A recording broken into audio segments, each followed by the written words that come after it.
बोलो जयकारा बोल मेरे श्री गुरु महाराज की जय। श्री परमहंस दयाल जी महाराज की जय। कृष्ण कन्हैया लाल की जय। राधे रानी की जय। अभी सभी एकाग्रचित होकर बैठेंगे।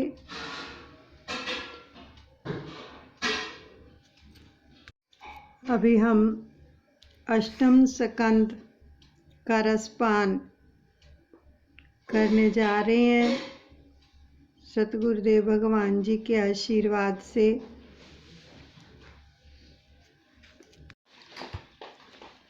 अष्टम स्कंद जो है उसका रसपान करने जा रहे हैं।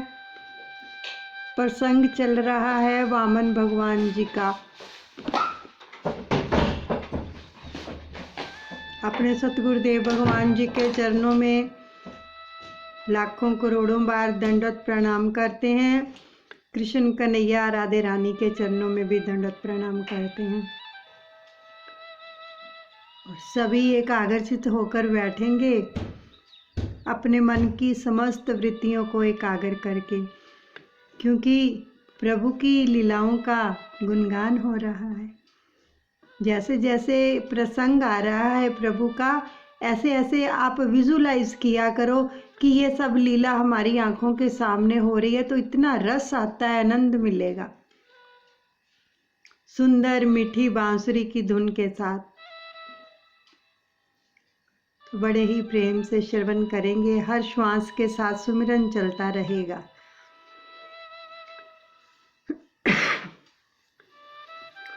हरे रामा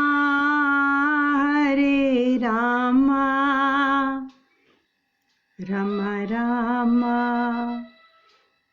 हरे हरे, हरे कृष्णा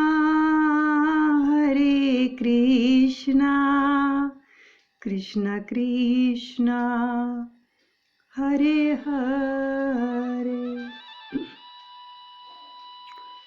प्रभु के एक ही चरण में सारी पृथ्वी समा गई। वामन भगवान जी ने जब एक चरण रखा, 3 कदम भूमि का दान दिया राजा बलि ने। जब प्रभु ने एक ही कदम रखा तो उसमें सारी पृथ्वी समा गई। और दूसरे चरण में ब्रह्मलोक को व्याप्त कर लिया। तीसरे चरण के लिए स्थान ही नहीं बचा।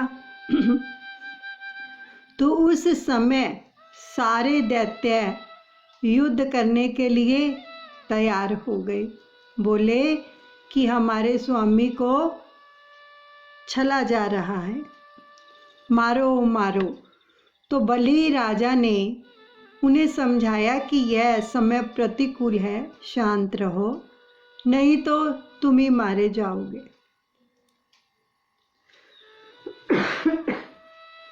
तो वामन जी बोले, राजन, तुमने संकल्प किया है कि 3 चरण जितनी भूमि दूंगा। अब मैं तीसरा चरण रखूं तो किधर रखूं? संकल्प के अनुसार दान ना देने वाला मनुष्य नरकवासी होता है। तुम मुझसे छलना कर रहे हो। जरा सोचो तो, इस प्रसंग में कौन किसके साथ छलना कर रहा है? भगवान दान लेने आए थे तब 7 वर्ष के बटुक थे, किंतु दान का संकल्प हो जाने पर विराट बन गए। और गणेश पुराण में बलि राजा ने भगवान से पूछा था कि वह निष्पाप है, फिर भी उसके साथ ऐसा छल क्यों किया गया?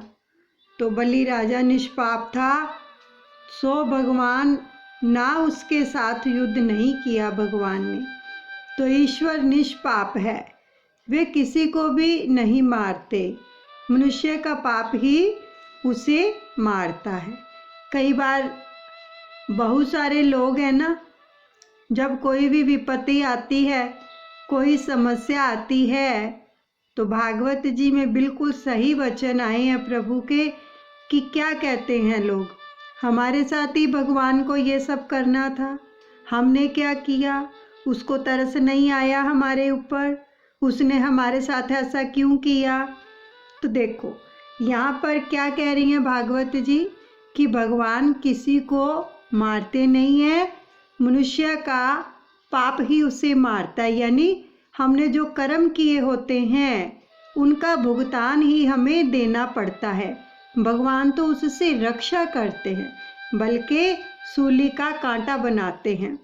भगवान कभी भी किसी का अमंगल नहीं करते हैं, क्योंकि उनका नाम तो मंगलहारी है, मंगल करता है वो। मंगल भवने अमंगलहारी, अमंगलहारी है, अमंगल को हरते हैं और मंगल करते हैं। इसलिए प्रभु को कभी दोष नहीं देना चाहिए कि तूने हमारे साथ क्या किया, हमने क्या किया ये देखे, हमारे कर्म कैसे रहे होंगे वो हमें दिखाई नहीं देते हैं। तो मनुष्य का पाप ही उसे मारता है।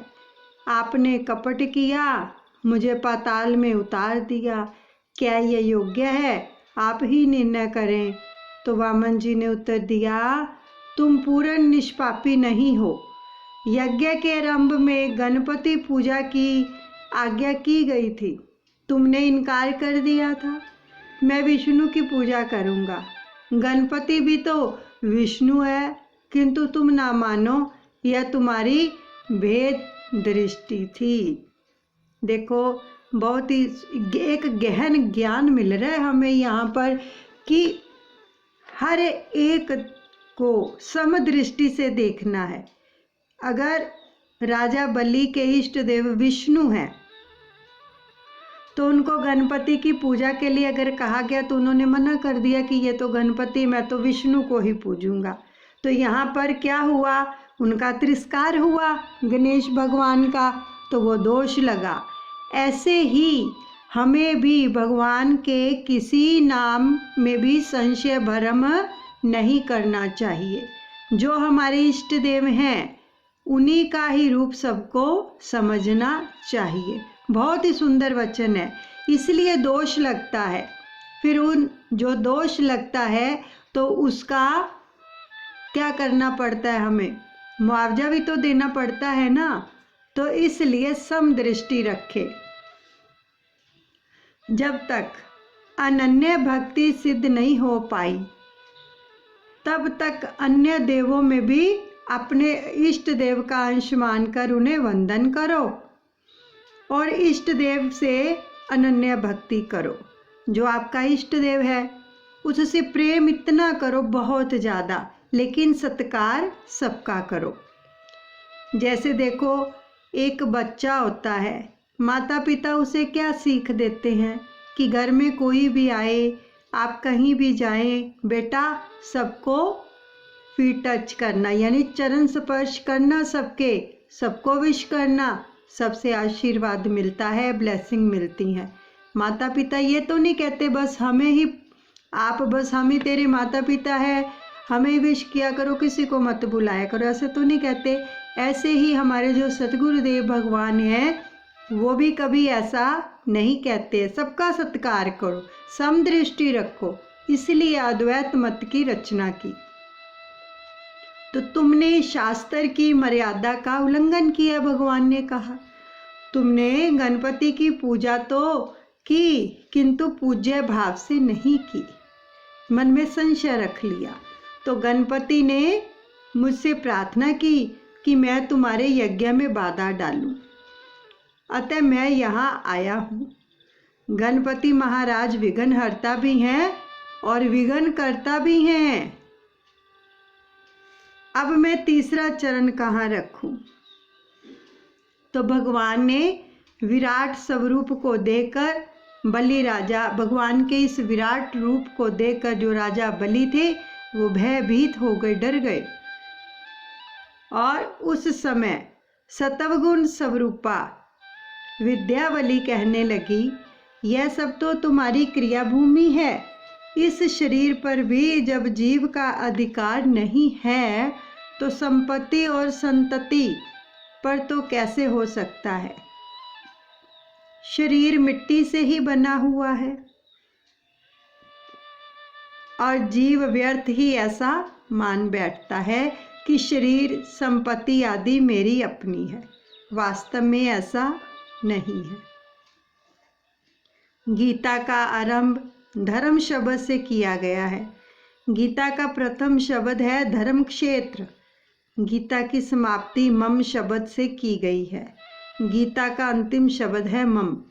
इन दो शब्दों के मध्य में समाई हुई है सारी गीता। मम का अर्थ है मेरा। मम धर्म मेरा धर्म। धर्म अर्थात सत्कर्म। मेरे हाथों से जो भी सत्कर्म हो पाए वही और उतना ही मेरा है।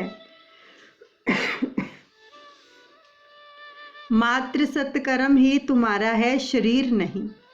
जितना सत्कर्म जीव ने किया होगा उतना ही साथ जाएगा। जितना सत्कर्म करोगे उतना ही तुम्हारा होगा। देखो, अब हम सभी बैठकर अपने भगवान के आशीर्वाद से भगवान के वचनों का रसपान कर रहे हैं, तो ये भगवान की कृपा है।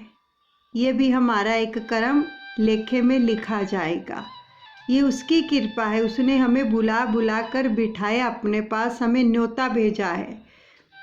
जब भी भगवान की कथा का, सत्संग का संदेश मिले तो समझो भगवान का न्योता आया है। उसने हमें बुलाया है, हमें आमंत्रित किया है, हमें निमंत्रण आया है, हमें जाना है। तो जब भगवान की कथा हो रही होती है, भगवान के यानी कि गुणों का, उनकी जो भी कथा है, लीला है, उसका जब रसपान करते हैं तो भगवान स्वयं वहाँ पर विराजमान होते हैं। सबके ऊपर कृपा दृष्टि करते हैं भगवान। जितने लोग भी आते हैं सत्संग के अंदर, एक एक के ऊपर अपनी कृपा दृष्टि फरमाते हैं और पापों का क्षय करते हैं। ऐसे तो जीव आएगा नहीं, बैठेगा सत्संग के अंदर, भगवान में वृत्ति लगाएगा, नाम सुमिरन करेगा, तो जब दृष्टि पड़ेगी भगवान की तो पापों का क्षय होगा। देखो कितना आसान है, कितनी आसानी से भगवान हमारे पाप कर्मों को क्षय कर देते हैं। तो धृतराष्ट्र ने कहा था माम का, ये मेरा पुत्र, ये मेरे पुत्र है। इसी कारण से भगवान ने उनके पुत्रों को मारा था। धृतराष्ट्र ने कहा था माम का पांडवा, यानी अर्जुन ने भगवान से कहा था कि मैं आपका हूँ और आपकी शरण में आया हूँ। तब भगवान को उसे अपनाना पड़ा और उसके रथ को चलाना भी पड़ा। उसने बोला ना कि मैं आपकी शरण में आया हूँ, तभी भगवान को उसका रथ चलाना पड़ा। इसलिए हम जब कहते हैं ना दादा गुरु शरणम ममा, हे दादा गुरुदेव हम आपकी शरण में हैं, बार बार जब ये उच्चारण करते हैं श्री कृष्णम शरणम ममा, हम आपकी शरण में हैं, तो भगवान को, सतगुरु को हमें अपनाना पड़ता है।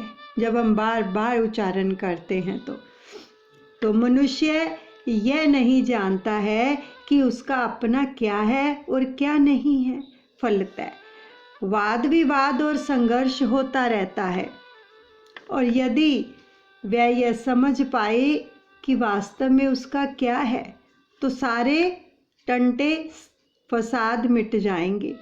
द्रव्य के सिवा भी कोई अन्य सुख है या नहीं, और आत्मानंद जैसी भी कोई वस्तु है यह मनुष्य जानता ही नहीं है। अपने हाथों से किया हुआ सत्कर्म ही अपना है। इसलिए कहते हैं कि अपने बच्चों के हाथों से भी सत्कर्म करवाया करो। जैसे घर में क्या है, कई बार जैसे ये संक्रांति आती है तो बाहर क्या है, मांगने वाले आते हैं, हम आटा दाल चावल जो भी देते हैं तो अपने बच्चों के हाथों से दिलवाएं। सेवा देते हो अपने बच्चों के हाथों से दिलवाओ ताकि उनका भी सत्कर्म बने, क्योंकि अपने हाथों से अपने शरीर से किया गया जो सत्कर्म है वही आपका अपना है। इसलिए अपने परिवार के सदस्यों से भी थोड़ा थोड़ा सत्कर्म करवाते रहना चाहिए।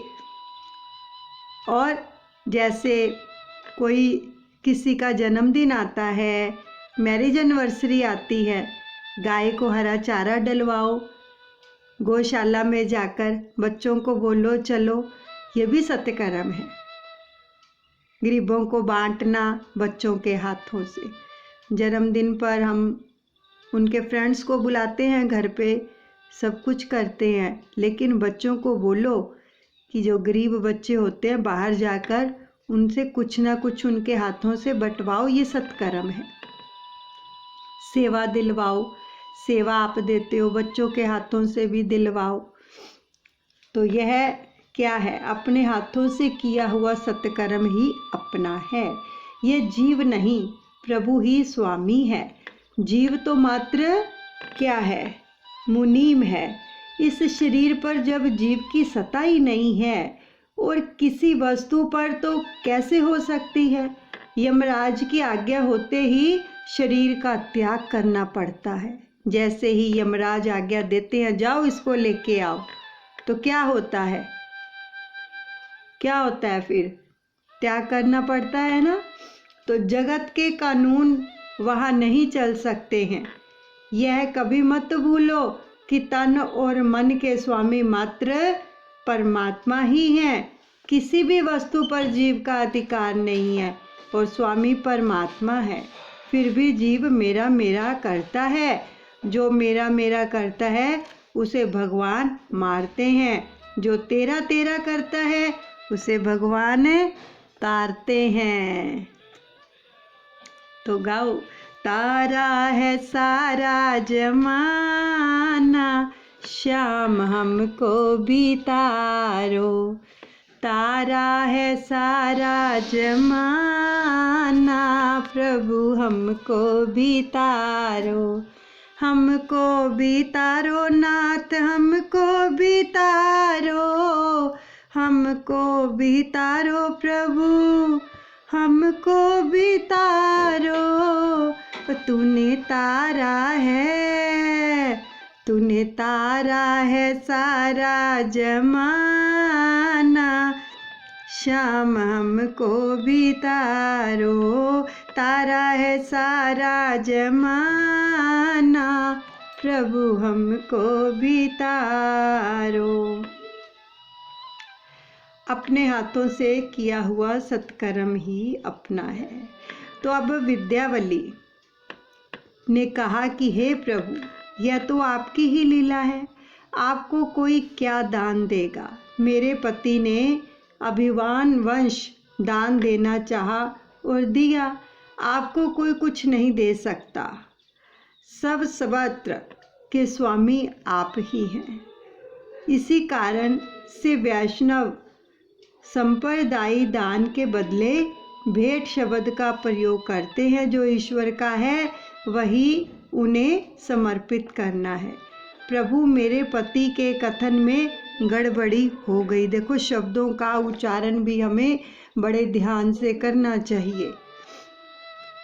अब बलि में जो सूक्ष्म अभिमान अब तक रह गया था कि मैंने दान दिया, इस अभिमान को दूर करने के हेतु से विद्यावली ने अपने पति से कहा, ठाकुर जी को प्रणाम कीजिए। भगवान को कौन दे सकता है और क्या दे सकता है। उन्होंने जो दिया है वही उन्हें देना है। यह शरीर बच गया है जो मिट्टी का है। भगवान से कहिए कि वे अपना तीसरा चरण आपके मस्तक पर ही रखें। तो मस्तक बुद्धि प्रधान है, तो उसमें काम का वास है। मस्तक पर भगवान का चरण आने पर उस बुद्धिगत काम का नाश होता है। जो तन मन धन भगवान को अर्पित करता है, उसी के मस्तक पर चरण रखने की कृपा भगवान करते हैं। परमात्मा का हाथ या चरण मस्तक पर आने से मस्तक स्थित सूक्ष्म काम का नाश होता है। गोपियाँ भी कहती हैं, गोपियाँ गोपी गीत में भगवान से कामना करती हैं कि उनके मस्तक पर उनका कर कमल फिरे। गोपी कौन है? प्रत्येक इंद्रिया में जो भगवत रस का पान करे वही गोपी है। प्रभु से प्रार्थना करो कि अपने चरण मेरे मस्तक पर रखिए। हाथ जोड़कर प्रार्थना करो कि हे प्रभु, हे इष्ट देव, हे मेरे भगवान, अपने चरण मेरे मस्तक पर रखिए। और बलि राजा ने भगवान से कहा, पदम तृतीय शीर्षनम में निजम, यानी मेरे मस्तक पर ही आप अपना तीसरा चरण रखिए। मस्तक में बुद्धि होती है और बुद्धि में सूक्ष्म रूप में काम समाया होता है। उसको नष्ट करने के हेतु ही अपने मस्तक पर चरण रखने की प्रार्थना बलि ने की। ऐसा होने पर सकाम बुद्धि जो है नष्ट होती है। जीव और ईश्वर के मिलन में बाधक अवरोधक काम ही है। मैं ठीक तरह से कह ना सका, मुझे क्षमा करें। मेरा तो कुछ भी नहीं है, आपका ही है और वह आपको दे रहा हूँ। अपराध क्षमा करें। सचमुच ही आप हम असुरों के भी प्रोक्ष गुरु हैं, क्योंकि हमारे बड़प्पन की दीवार तोड़कर आपने हमारी आंखें खोल दी हैं। इतने में बलि राजा के पितामह प्रहलाद जी का वहाँ आगमन हुआ। राजा बलि के पितामह थे, वो प्रहलाद जी थे। वहाँ उनका आगमन हो गया।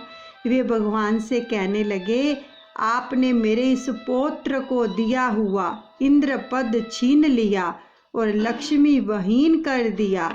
मैं मानता हूँ कि ऐसा करके आपने उस पर बड़ा अनुग्रह किया है, पर दाता को कभी अभिमानी नहीं बनना चाहिए। जो वंदन करता है वह प्रभु को भी बंधन में रख सकता है। शरीर का अर्पण अर्थात मेरापन, अहंकार, अभिमान का अर्पण। यदि दाता दीन नहीं बनेगा तो उसका दान भी सफल नहीं होगा। तो राजा बलि के हृदय में जब दैन्य आया तो परमात्मा का हृदय पिघल गया। उन्होंने राजा से कहा, तुमने मुझे सर्वस्व का दान किया, सो मैं तुम्हारा ऋणी हो गया। अब नम्रता दैन्य के आने पर परमात्मा ऋणी हुए। मैंने इंद्र आदि को स्वर्ग का राज्य दिया है, किंतु तुम्हें पाताल का राज्य देता हूँ। आज ये तुम्हारे प्रत्येक द्वार पर मैं चौकसी करूँगा। देखो भगवान ऋणी हो गए राजा बलि के कि तुम्हारे प्रत्येक द्वार पर मैं चौकसी करूँगा, चौकीदारी करूँगा। बलि राजा के कानों में और आँखों में ईश्वर समा गए। बलि राजा ने कहा, स्वर्ग के राज्य की अपेक्षा यह सुतल पाताल का राज्य अधिक अच्छा है। यहाँ भगवान का सतह सानिध्य है कि भगवान का सानिध्य मिलेगा मुझे हर समय, है ना। तो इस बलि राजा की कथा में थोड़ा सा रहस्य भी है कि बलि जीव आत्मा है और वामन परमात्मा।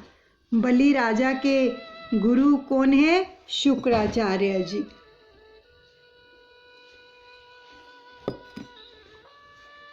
तो इसका अर्थ है कि जो व्यक्ति शुक्र की सेवा, वीर्य और ब्रह्मचर्य की रक्षा करता है और जो संयमी है उसे कोई भी मार नहीं सकता। बलि राजा को कोई मार नहीं सकता।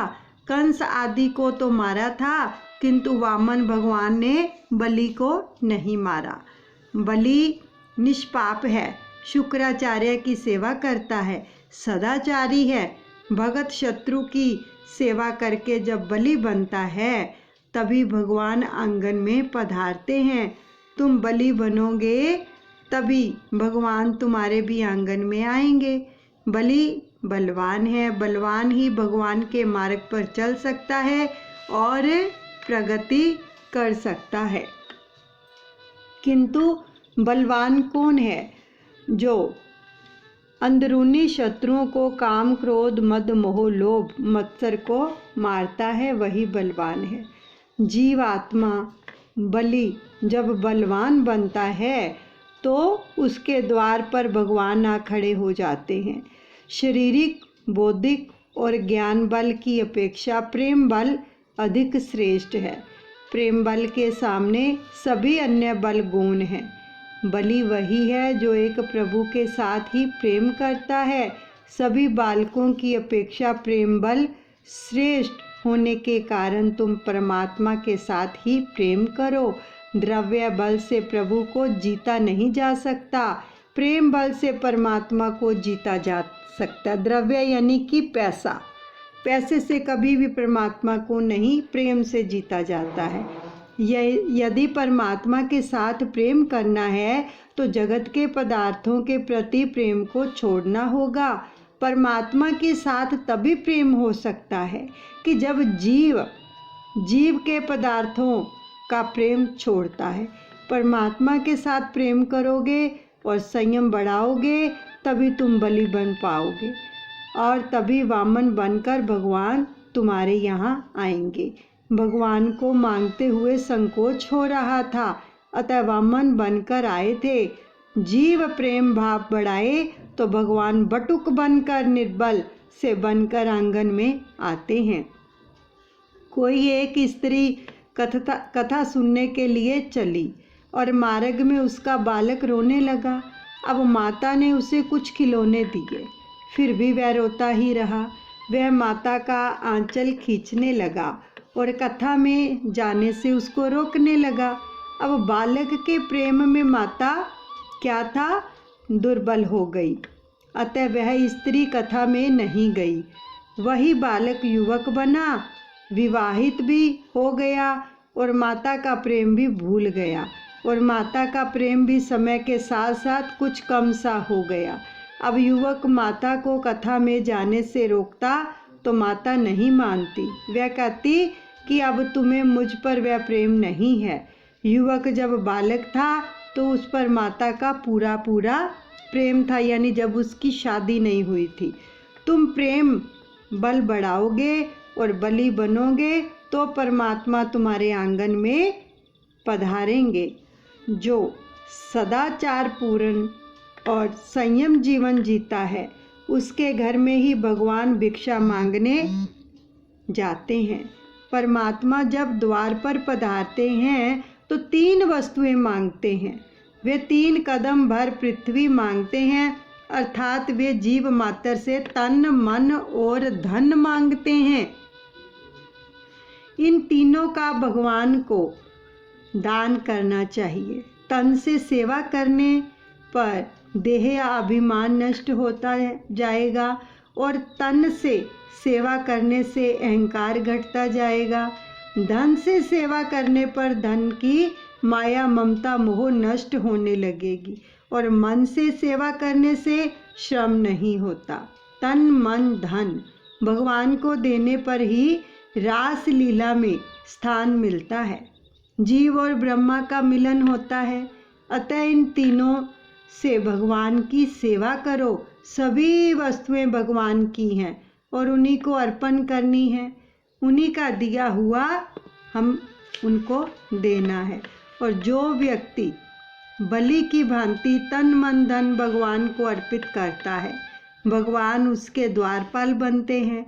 ऐसे दाता के शरीर की प्रत्येक इंद्रिय के द्वार पर भगवान नारायण विराजते हैं और उसकी रक्षा भगवान करते हैं। ये इंद्रियां शरीर के द्वार हैं। इन सभी के द्वार पर राम का पहरा होगा तो काम अंदर नहीं जा सकेगा। यहीं पर अष्टम स्कंद को विश्राम देते हैं। श्रीमन नारायण नारायण नारायण।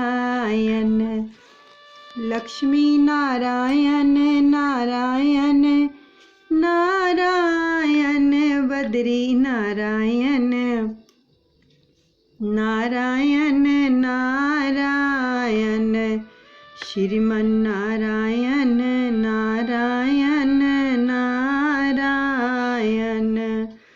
हरे रामा रामा रामा हरे हरे, हरे कृष्णा